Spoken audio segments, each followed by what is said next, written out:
Hello guys, welcome back to my channel Arpita vlogs. Guys, ಇವತ್ತೊಂದು ಒಳ್ಳೆ best parcel ಬಂದಿದೆ. ಅದನ್ನು ಓಪನ್ ಮಾಡೋಣ. ತುಂಬ ಲ್ಯಾಗ್ ಮಾಡೋದು ಬೇಡ, ಬೇಗ ಫಾಸ್ಟಾಗಿ ಕಂಪ್ಲೀಟ್ ಮಾಡೋಣ. ನಿಮ್ಗೆ ಯಾರಿಗಾದರೂ ಜ್ಯುವೆಲ್ರಿ ಮೇಲೆ ಇಂಟ್ರೆಸ್ಟ್ ಇದ್ದರೆ ಅದನ್ನು ಕಮೆಂಟ್ ಮಾಡಿ, ನಾನು ನಿಮಗೆ ಕಳಿಸ್ತೀನಿ. ಜ್ಯುವೆಲ್ರಿ ಲಿಂಕ್ಸ್ ಎಲ್ಲ ನನ್ನ ಹತ್ರ ಇರೋಲ್ಲ. ನೋಡಿ ಎಷ್ಟು ಚೆನ್ನಾಗಿ ಪ್ಯಾಕಿಂಗ್ ಎಲ್ಲ ಕೊಟ್ಟಿದ್ದಾರೆ. ಇದು ಏನಂತ ನೋಡೋಣ. ನನಗೆ ಗೊತ್ತಿಲ್ಲ, ನಾನು ತುಂಬ ಆರ್ಡರ್ ಮಾಡೀನಿ, ಅದರಲ್ಲಿ ಯಾವುದಂತ ಗೊತ್ತಿಲ್ಲ. ಸೊ ಓಪನ್ ಮಾಡೋಣ.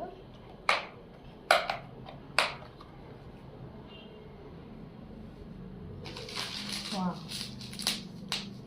ಈ ಥರ ನನಗೆ ತುಂಬ ಇಷ್ಟ ಆಯಿತು. ಈ ಥರದ್ದು ಅಲ್ಲಕ್ಕೆ ಬಾಕ್ಸಲ್ಲಿ ಎಷ್ಟು ಚೆನ್ನಾಗಿ ಕೊಟ್ಟಿದ್ದಾರೆ ನೋಡಿ, ತುಂಬ ಚೆನ್ನಾಗಿ ಕೊಟ್ಟಿದ್ದಾರೆ.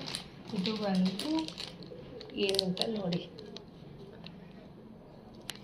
ಇದು ಗಿಡ ಹಾಕ್ಕೊಂಡಿರ್ತೀವಲ್ಲ, ಇಲ್ಲಿ ಹ್ಯಾಂಗ್ ಮಾಡ್ಕೊಳ್ಳೋಕ್ಕೆ ಚೆನ್ನಾಗಿದೆ. ಓಪನ್ ಮಾಡ್ತೀವಿ, ಬಟ್ ಕ್ವಾಲಿಟಿ ಓಪನ್ ಮಾಡ್ತೇನೆ.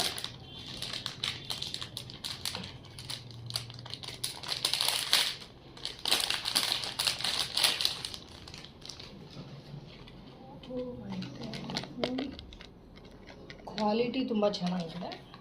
ನನಗೆ ತುಂಬ ಪರ್ಸ್ನಲ್ ಆಗಿ ತುಂಬ ಇಷ್ಟ ಆಗ್ತಾಯಿತ್ತು. ಅಂದರೆ ತುಂಬ ಪ್ಯಾಂಪರಿಂಗ್ ಮಾಡಿದ್ದಾರೆ, ಇದನ್ನು ತುಂಬ ಚೆನ್ನಾಗಿ ಕೊಟ್ಟಿದ್ದಾರೆ, ನೀಟಾಗಿ ಕೊಟ್ಟಿದ್ದಾರೆ. ಆ್ಯಕ್ಚುಲಿ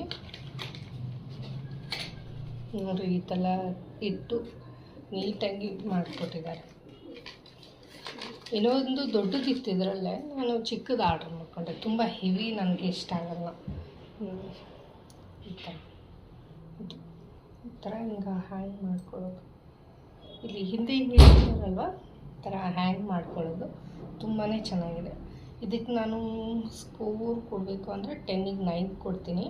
ಏನಕ್ಕೆ ಅಂದರೆ ಇನ್ನೂ 1 ಪಾಯಿಂಟ್ ಏನಕ್ಕೆ ನಾನು ಕಡಿಮೆ ಕೊಡ್ತೀನಿ ಅಂದರೆ, ಸ್ವಲ್ಪ ಫಿನಿಶಿಂಗು ಒಂಥರ ಇದೆ, ಅಷ್ಟು ನೀಟ್ ಇಲ್ಲ ಅಂತ ಅನ್ನಿಸ್ತು ನನಗೆ. ಸೊ ಹಾಗಾಗಿ 1 ಪಾಯಿಂಟ್ ಲೆಸ್ ಕೊಡ್ತಾಯಿದ್ದೀನಿ ನೋಡಿ. ಅಂದರೂ ನನಗೆ ಯಾಕೋ ಏನೋ ಮಿಸ್ಟೇಕ್ ಹೊಡಿತಾ ಇದೆ. ಫಿನಿಶಿಂಗ್ ನೋಡಿದ ತಕ್ಷಣ ಇದು ಗೋಲ್ಡ್ ಅಂತ ಅನ್ನಿಸ್ತದೆ, ಬಟ್ ಇದು gold touch. Actually gold touch ಇದ್ರೂ ನನಗೇನು ಫಿನಿಶಿಂಗ್ ಅಷ್ಟು ಚೆನ್ನಾಗಿ ಅನ್ನಿಸ್ತಿಲ್ಲ.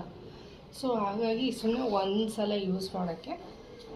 ಕಡಿಮೆ ಕಾಸ್ಟ್ ಇದು, ಓನ್ಲಿ 197 ಏನೋ ಬಿತ್ತು. ಹಾಗಾಗಿ ಆ ರೇಟಿಗೆ ಓಕೆ, ಅಷ್ಟೆ, ಆ ರೇಟಿಗೆ ಓಕೆ. ಬಟ್ ಏನಂದರೆ ತುಂಬ ಕಾಸ್ಟ್ಲಿ